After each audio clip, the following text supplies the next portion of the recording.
Hi, and welcome back to Savvy Shopper Delivers. If you haven't been here before, normally I'm talking about something with one of the gig apps, talking about maybe why customers don't tip or complaining about the low pay with some of the gig apps, or talking to you about starting your own business with dumpling, something like that. But today I'm here to talk about a much more serious topic. One that I wish I didn't have to talk about, but I feel like I need to do my part and bring awareness to an issue that should be concerning to all delivery drivers, as gig worker safety is something that we do talk about often. Gun violence in our country continues to grow. I'm not here to be political. I don't care what side of the aisle that you're on. We all bleed the same. And being delivery drivers puts us in danger, as we are seeing a sharp increase in people being shot or shot at just for showing up at the wrong address, pulling up in the wrong driveway, or maybe trying to get into a car that you mistakenly think is yours because they look identical. In the last couple of weeks, we have had 5 well-publicized incidents. Only one of these involved a delivery driver, but considering what we do, the possibility of us ending up at a wrong address is much higher than the average citizen, as you know. Have you ever gotten to an address to deliver something and then the customer realizes that they forgot to change their address in the app and they're actually somewhere else? Or it's off by a little bit of a street name, such as 2nd Street Avenue Terrace versus 2nd Street Avenue, or 2nd Street Avenue West versus 2nd Street Avenue East. These little differences could cost you your life, because some of these homeowners have decided that everyone that comes on their property must be a threat. Have you ever been hurrying out of a grocery store or a restaurant and you hurry to a car thinking it's yours because it looks identical, and you either try to open the door or you do open the door only to find out, oops, that's not your vehicle? You can laugh about that at the moment, but that's because we've never had a gun pulled on us. I've had all of those things happen to me, where I've been at the wrong address or I've opened a car door that wasn't mine, and luckily I haven't had a gun pulled on me.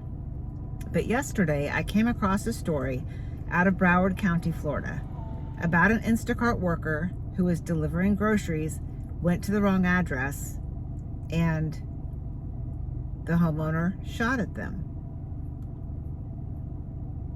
I want you to take a look at this story. I had seen him pull out a gun, and I said, that's why I was like, we gotta go. It was a routine delivery, but this one was different. I was scared, I'm not gonna lie. It turned dangerous. Waldis Thomas says he was delivering groceries for Instacart Saturday. His girlfriend Diamond Darville was with them. They say they were on the phone with the customer trying to find her address, but ended up at another home on Southwest 178th Avenue in Southwest Ranches. As they were about to drive off the property, they say they saw a flashlight. It's like going, he's like, who are you, da-da-da, and we're saying like, we're with Instacart. Darville says they thought this was the person they were supposed to deliver to, but things took a terrible turn. He gets in his truck and reverses, like, our car is here, and he like pulls up right here. She says they tried to get away, and that's when she saw a man pull out a gun and start shooting. Right here. Darville says her car was hit several times. Thomas says they pulled over about a block away. Soon they were talking with Davie police. Instead of just calling the police and have trespassers on my own, he decided to shoot. Police confirmed with NBC6 only that a gun went off at a home on Southwest 178th Avenue, and they cannot release specific information at the moment. Darville says this is what a detective told them. He asked if we wanted to prosecute, and we had agreed to do that. But he said since they didn't necessarily break any laws, they didn't do anything unlawful, that they couldn't really do anything because we're on their property. What's shocking and appalling to me about this story especially is the police telling this couple that they can't press charges because there were no laws broken. What? Legally, You can shoot at anyone who simply comes onto your property, damage their vehicle, and there's no consequences for that, and the law is just okay with that. That just doesn't make any sense to me. The law should not be okay and give homeowners a pass just to shoot at anyone that comes onto their property. The second story is one that you may have heard about. Just this month, 20-year-old Kaylin Gillis was a passenger in a car driven by her boyfriend. There were 2 other passengers in the car, and they were looking for a friend's house in rural Hebron, New York. There was poor cell service or no cell service where they were, and they pulled into a driveway thinking they were at the correct house. They never exited the vehicle. They realized their mistake and started to turn around to leave when the homeowner, 65-year-old Kevin Monahan, came out of the home and began shooting at the vehicle. Kaylin was struck. Her boyfriend took off and had to drive to nearby city of Salem to call 911. Kaylin unfortunately did not survive her injuries. Monahan has been charged with murder in the 2nd degree. Take a look. Everybody ready? Well, good afternoon, everyone, and thanks for joining us here today. We have some sad news to report to you on a case that occurred this weekend, Saturday night, around 10 o'clock, that ended with the life of a 20-year-old innocent young girl being taken in our county. It's obviously, with cases of this magnitude, we're not going to be able to answer all the questions that you probably have, but we will be able to share the details of the case as we know them to this point. The first call came in at 9:53 p.m. on Saturday night. It was a 911 call reporting that a 20-year-old female had been shot. Patrols arrived at the scene. It was on Cemetery Road in the town of Hebron, and initially began CPR efforts along with Salem Fire and EMS. There was a few members that were there right away as well. We then began getting calls about shots being fired on Patterson Hill Road, which is in the town of Salem, approximately 5 miles away from where the Cemetery Road scene was. So patrols began to respond to that residence, and upon their arrival, the residence was dark. However, at some point the lights all came on, and we figured out that that was the scene where the shots were fired from. The resident inside was not cooperative. He would not come out and talk to patrols, so we had a bit of a situation there with the subject being in his house. We identified the victim as 20-year-old Kaylin Gillis from Schuylerville, New York, at the Cemetery Road location. Talking to the other subjects that were there at Cemetery Road in the same vehicle with Kaylin, they indicated that they had been looking for a friend's house in the Patterson Hill Road area and had gone to the scene where we had the report of shots fired. They had gone to the scene in error. They were looking for a friend's house, as I said, and unfortunately they drove up this driveway. It's a very rural area. It's dirt roads. There's not a lot of cellular service or any type of internet.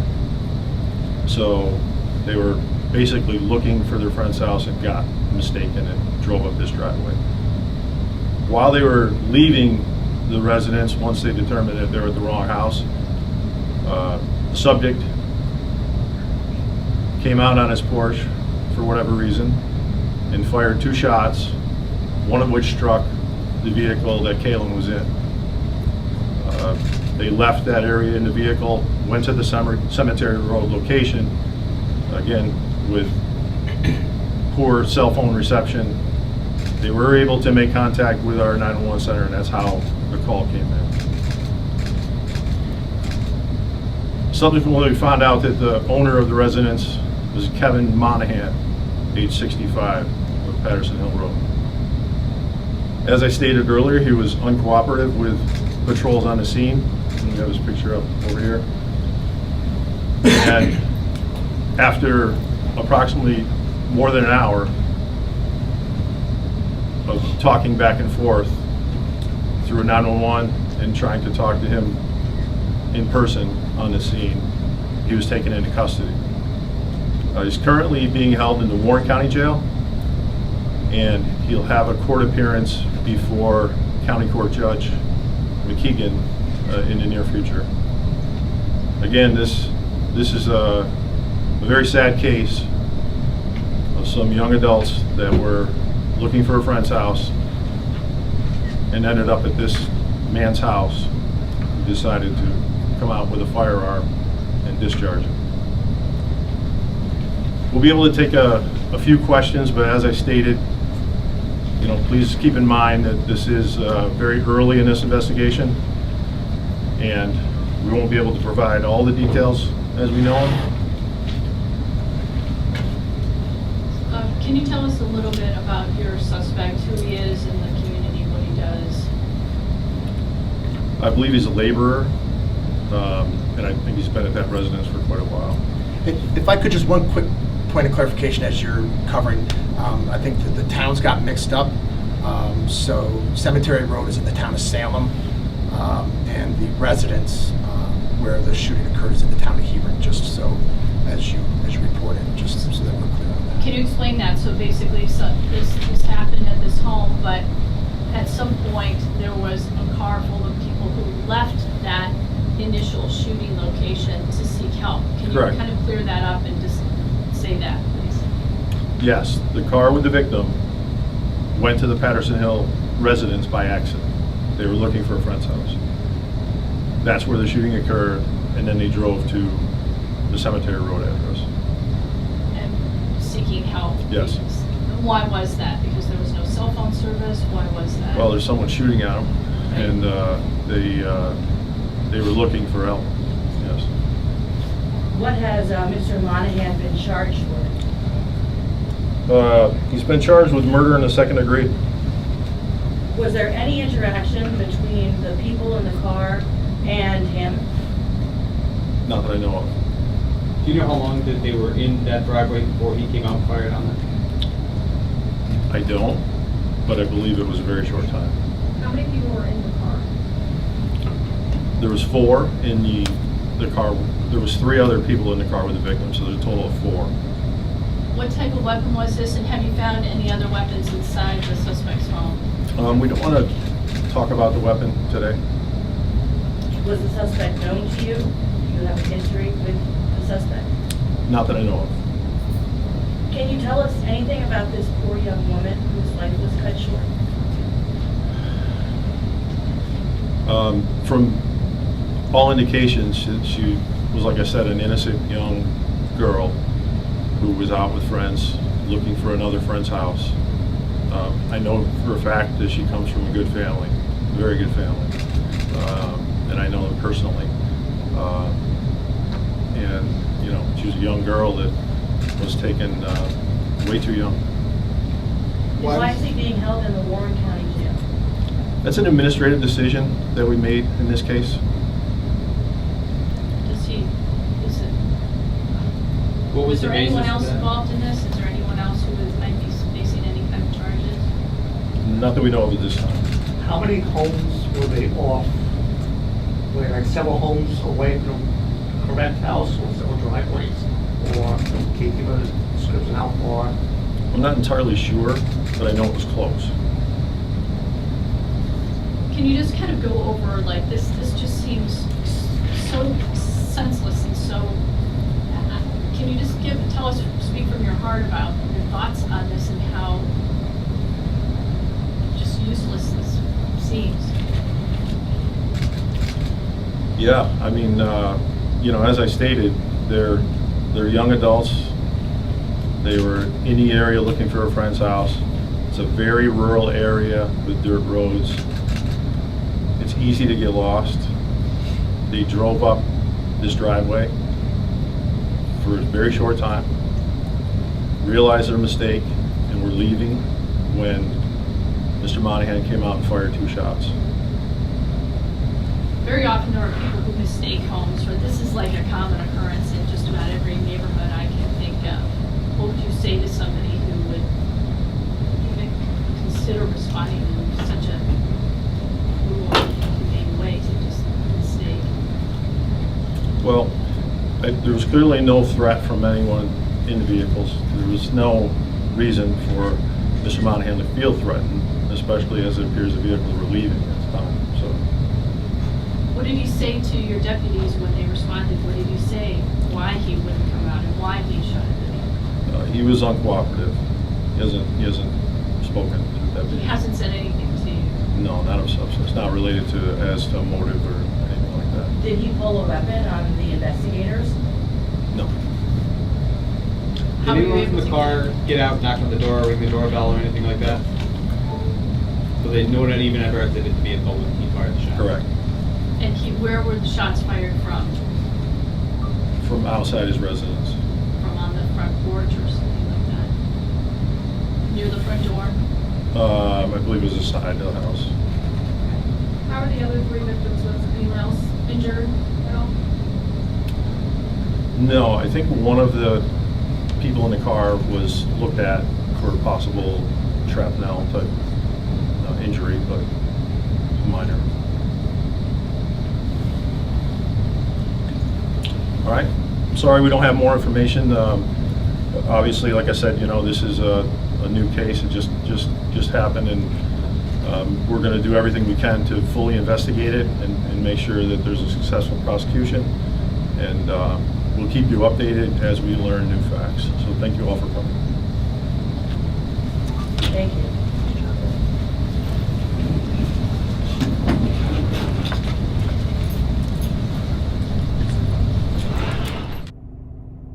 A young girl with so many things ahead of her, and now she's just gone for no reason. Our third story takes place in Elgin, Texas, where 4 cheerleaders were coming home from cheer practice. They were returning to a grocery store parking lot because they often met there as a carpool meeting place because the cheer practice was many, many miles away. I think they said over 100. I can't remember exactly, but you'll see in the video. And they went 3 times a week. So they would meet there, leave their cars, take one car to go to cheer practice.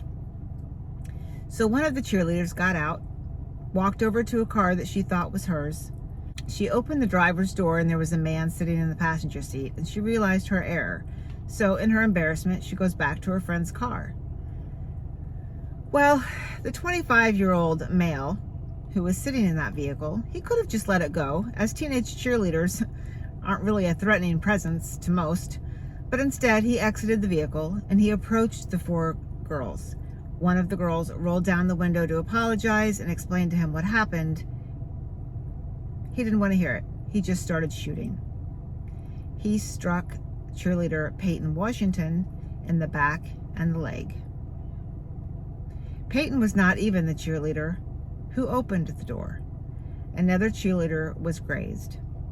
So take a look at the video and hear the rest of this case. Leader is fighting for her life after she was shot in an HEB parking lot. Yeah, and it's all because police say that her friend made the simple mistake of confusing someone else's car for her own. A group of 4 cheerleaders were heading back to Montgomery County from practice near Austin. They stopped in Elgin to pick up a car, and that's when the shots were fired. ABC 13 Shannon Ryan joins us live from their gym in Oak Ridge North, where they just finished a prayer vigil. Shannon? Well, the gym asked us to attend that vigil virtually out of respect for their grief. Now, this is around the time in the evening where their athlete, Peyton Washington, would typically be wrapping up practice. Instead, she's in the hospital tonight where we're told she just had part of her spleen removed. You feel comfortable? A sea of red in show of support Tuesday. This is Heather. She was on gym. As the Woodlands Elite Cheer Company prayed for 4 of their cheerleaders, shot at just after midnight. Nobody deserves anything like this. The elite athletes were going the distance for their sport. traveling more than 320 miles round trip to and from the Austin area for cheer practice 3 days a week, using this Elgin HEB as a carpool lot. As Heather Roth was dropped off here Tuesday, she opened the door to what she thought was her car. It wasn't, so she hopped back in her friend's vehicle. As we're backing up, I see the guy get out of the passenger door, and I roll my window down, and I was trying to apologize to him. And then I just, halfway my window was down, he just threw his hands up, and then he pulled out a gun, and then he just started shooting at all of us. ABC 13 verified the story with Bastrop County sources. Roth was grazed by a bullet. Her teammate, Peyton Washington, was shot in the leg and back. Peyton opens the door and starts throwing up blood. The Round Rock ISD senior, who was already competing with one lung, committed to Baylor University's acro and tumbling team. The head coach visited her in the hospital Tuesday. She's a fighter. She's very strong. This weekend, the girls were set to compete at Worlds in Orlando together. It was Washington's final shot at the title. She won't be there, but the girls find comfort knowing an arrest has already been made. The suspect was in custody, and then I got a call, and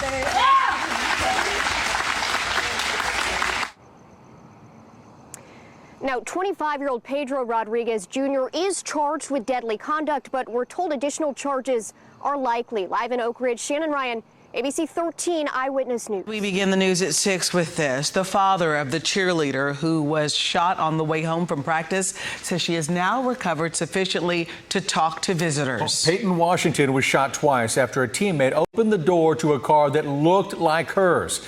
Liliana Pearson's in the Woodlands where Washington cheers, and another cheerleader who was grazed is also speaking out. Liliana. She is. Heather's saying that she did accidentally open that car door, but she says she never got in. She also said she tried to apologize. Today, Peyton's father also saying that's what happened. In an exclusive ABC interview, Peyton's father, Keelan Washington, explained that the girls couldn't have looked intimidating. It was 4 young girls fresh out of cheer practice saying, quote, "You watched her walk up to your door on accident. It's a girl in a cheer outfit." Tuesday, cheerleaders at the Woodlands Elite Cheer Company rallied around their own, Heather, who was grazed by a bullet, and Peyton, who's in the hospital. She's super strong, and I know she's gonna be, come out on the other side the most amazing possible way. Heather was grazed. Peyton was shot twice and flown to the hospital where she's had multiple surgeries. Peyton's dad says she has the heart of a fighter. Peyton's cheer coach agreeing. She only has one lung and she's competed all her life that way. So she's a fighter. She's very strong. Peyton has made a name for herself in the cheer world, overcoming the odds to compete in some of the toughest cheer competitions and signing with Baylor her junior year. It's heartbreaking. It's horrible. I don't even, these kids are like a part of our family. Peyton's dad said to ABC News, Peyton's spleen was removed and she's now recovering. Peyton's coach says she has no doubt Peyton will recover. And a 25-year-old man, Pedro Tello, has been arrested and charged with the shooting. He's being held on a $500,000 bond. From the Woodlands, I'm Liliana Pearson, ABC 13 Eyewitness News. The fourth story took place in Kansas City, Missouri on April 18th of this year, 2023. In Kansas City, Missouri, 16-year-old honor student and talented musician involved in several bands that were part of his town or his school. He was a section leader for the marching band. He was a talented kid who had big dreams of going to Texas A&M. And his mother sent him to go pick up his younger twin siblings from a friend's house about 10 p.m. He'd forgotten his phone at home, so he went to the wrong address. And it was only wrong by just that little thing at the end of the street that I was mentioning earlier, where it was 26th Street Terrace instead of 26th Street Avenue, something very small like that. But he thought he had the right address. So he gets there, he goes up to the door and knocks, only to be met by 84-year-old Andrew Lester, who didn't say a word and came and shot 16-year-old Ralph Yarl in the forehead through a glass door. Ralph fell to the ground, laying in a pool of blood and shattered glass. And at that point, the 84-year-old walks over and shoots Jarl again in the arm. It's amazing. Ralph was somehow able to get up and run for help. He went to at least 3 homes before he found someone that would help him.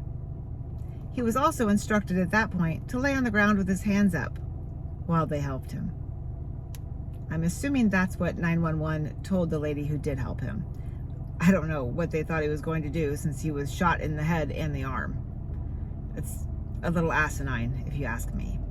Miraculously, Ralph has been released from the hospital and he is going to survive. But the doctors have said that if that bullet wound to the forehead had been a fraction of an inch in any other direction, he would have died. That was a true miracle. Take a look at his story. CNN affiliate KMBC reports that protesters have taken to the streets and social media to demand justice for Ralph, the 16-year-old who was shot in Missouri after he went to the wrong address. The protesters are reportedly holding signs saying, "Ringing a doorbell is not a crime, and the shooter should do the time." Celebrities including Halle Berry, Questlove, and Justin Timberlake are also weighing in. Questlove, who helped Ralph's family retain high-profile attorneys Lee Merritt and Ben Crump, wrote, "I was a Ralph. We were all Ralph." On Thursday night, Ralph Jarl's parents asked him to pick up his younger twin brothers at their friend's house in Kansas City, Missouri. He had forgotten his phone, so he went to Northeast 115th Street instead of Northeast 115th Terrace. When he got to the home, he pulled in the driveway and walked up to the front door. According to Kansas City Police Chief Stacey Graves, Ralph was then shot in front of the residence by the homeowner. His aunt wrote in a GoFundMe set up to raise money for her nephew's medical expenses that Ralph fell to the ground, at which point the man, quote, shot him again. She also said that after being shot, Ralph was able to get up and run to the neighbor's house looking for help, but had to run to 3 different homes before someone finally agreed to help him. She wrote that he was told to lie on the ground with his hands up. Now, police say that the teen, who's a section leader in his high school band and has dreams of attending Texas A&M University, is fighting for his life at a local hospital after sustaining life-threatening injuries. The homeowner, whose identity has not been made public, but CNN is reporting is an elderly white man, was taken into custody and placed on a 24-hour investigative hold. Graves said in a press conference on Sunday that the homeowner has since been released, pending further investigation. She added that detectives processed the scene and recovered the firearm. She also addressed the public outcry, saying, quote, "I want everyone to know that I am listening and I understand the concern we're receiving from the community." A Missouri man who allegedly shot a black teenager has been charged with 2 felony counts after the teen rang the wrong doorbell while picking up his younger siblings. According to KMBC News, Clay County prosecuting attorney Zachary Thompson said that 84-year-old Andrew Lester, who is white, has been charged with assault in the first degree and armed criminal action in the Thursday shooting of 16-year-old Ralph Jarl. CNN reports that Thompson said, quote, "I can tell you there was a racial component to this case. However, he did not elaborate on what investigators uncovered. If convicted, Lester could spend life in prison." Thompson reportedly noted that felony assault in the first degree carries 10 to 30 years at minimum, with a life sentence as the maximum. The outlet reports that a warrant is out for Lester's arrest. Jarl's family attorney Ben Crump told CNN on Monday that the teen had been released from the hospital but was struggling from the stress of the ordeal. Crump said in part, "He's not out of the woods yet, but the great thing is medical officials said he was stable enough to go to his home." Jarl's parents had asked him to pick up his twin brothers at their friend's house. However, after a mix-up with the address, he ended up at the wrong home. His aunt wrote in a GoFundMe that after being shot by the homeowner, Jarl fell to the ground, at which point the man, quote, shot him again. She also said that after being shot, Jarl was able to get up and run to the neighbor's house looking for help, but had to run to 3 different homes before someone finally agreed to help him. She wrote that he was then told to lie on the ground with his hands up.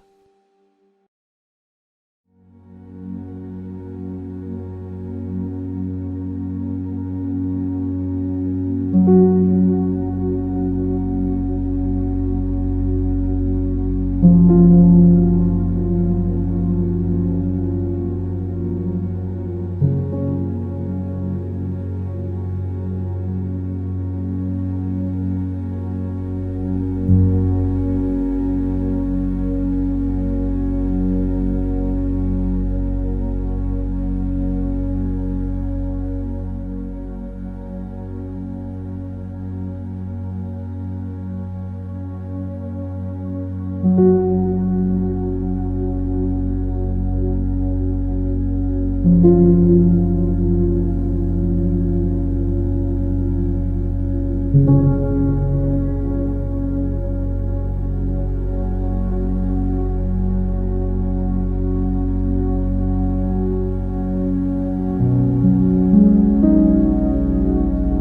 filed 2 felony counts. In count 1, the defendant, Andrew D. Lester, is charged with the Class A felony of assault in the first degree in that on or about April 13, 2023, in Clay County, Missouri, he knowingly caused physical injury to P.Y. by shooting him. This is a felony. It carries with it a range of punishment of up to life. In count 2, the defendant is charged with armed criminal action. This is an unclassified felony. It carries with it a range of punishment between 3 to 15 years. The fifth story is a little different, but a tragic result all the same. The police were summoned to a home on a domestic violence call. They show up to the home. Unknowingly, they have the address wrong by just 1 or 2 homes. Upon arriving to the home, they knocked and no one came to the door. So they asked dispatch to contact the person who made the complaint and tell them to come to the door. Coincidentally, at the same time, 52-year-old homeowner Robert Dotson opened the screen door of his home, armed with a handgun. I don't know why he couldn't see that it was police officers standing there, or if he did and he didn't care. I don't know. But the police, thinking that this was the person who obviously was involved with the domestic violence case, and here he comes to the door with a handgun, they fired. They killed Mr. Dotson. He died on the scene. The wife of Mr. Dotson also came to the door armed with a handgun after she heard the commotion with her husband. She fired at the officers, but as soon as she did realize that they were police officers, she did put the gun down and complied with their demands. But again, it's another life lost that didn't need to happen. All of these events have taken place in just the last couple of weeks. Just because you own a gun does not give you the right to shoot anyone that you want for any reason, just for being in your yard or your driveway. All of this could have been avoided had these suspects taken 15 seconds to find out why these people were on their property. None of these victims had tried to enter the home. None of them were displaying weapons. There was just no reason for this to happen. Do you remember the day that we had door-to-door sales? I'm sure that some of those companies are still in existence and operating today. There are political groups that go door-to-door, especially during election time. Grocery and food delivery has really grown. And showing up at a wrong address, unfortunately, happens to us as gig workers. So I say we need to raise our voices. We need to let our lawmakers know that they must change the laws if, in fact, you can actually legally shoot at someone just for pulling up in your driveway and not showing any type of threat towards you. There's only consequences if you severely injure or kill the person who has come onto your property. That doesn't make any sense. But if someone is shooting at me, I'm going to assume that their intent is to kill me, right? We must raise our voices also to gun owners and let them know that this behavior is not acceptable. With gun ownership comes great responsibility. Be responsible. Do better. One mistake like this can change the lives of the victims and the victims' families forever. And as gig workers, we just want to deliver the groceries, deliver your food, and get home safely to our families. Thanks for listening. I hope you stuck it out. Let's see what we can do together, guys. Do better, world. Do better. They are the things that happen all the time. A mixed up address, pulling into the wrong driveway, or confusing one car from another. Yet remarkably, for a third time in a week, seemingly innocent moments of confusion have led to bloodshed. From Kansas City, where a teen who approached the wrong doorstep is recovering from 2 bullet wounds, to New York State, where a 20-year-old woman was fatally shot after the car she was in accidentally drove up the wrong driveway. And now in Elgin, Texas, a high school cheerleader has been shot and seriously wounded after her friend apparently approached the wrong car. A string of tragedies unconnected, except for the fact in each case someone reacted with a gun. In all 3 cases, the alleged shooters have been arrested and face charges. Morgan Chesky has the latest. 3 shootings in 1 week: Missouri, New York, and tonight, Elgin, Texas. All tied to seemingly innocent mistakes, approaching the wrong car or home. I'm Peyton Washington on Woodlands Elite Generals. High school cheerleader Peyton Washington, the latest victim, after a stranger opened fire on her and 3 friends in the parking lot of a grocery store outside Austin. It was unfortunate. These girls were just trying to get home. The girls traveling home from a late night practice to where they had all parked their cars. After one of the teens mistakenly approached the wrong vehicle, police say a man began shooting multiple times. The guy got out and they saw that he had a gun, and so they tried to speed off, and he shot his gun like 5 times or so. Police arresting Pedro Telo Rodriguez Jr., charged with deadly conduct, a 3rd-degree felony, as Washington remains in the ICU. She's won every title there is to win in all-star cheerleading. She's literally a role model for the kids in this industry throughout the country. Everybody knows her. The latest shooting comes days after a Kansas City teen was shot in the head after going to the wrong home to pick up his younger brothers. The 84-year-old suspect pleading not guilty today to first-degree assault and armed criminal action and was released on $200,000 bond. The family pressing for additional hate crime charges. Ralph Yarl is now out of a hospital. His family releasing this new photo, calling him a walking miracle. Adding, had the bullet hit his head a fraction of an inch in any other direction, he would probably be dead. Meanwhile, tonight in upstate New York, Kevin Monahan pleading not guilty to murder and remanded into jail without bail. Monahan's accused of fatally shooting 20-year-old Kaylin Gillis. She was in a car that accidentally pulled into his driveway, looking for a friend's house. Police say the suspect fired 2 shots from his front porch, killing Gillis. For this man to sit on his porch and fire at a car with no threat is just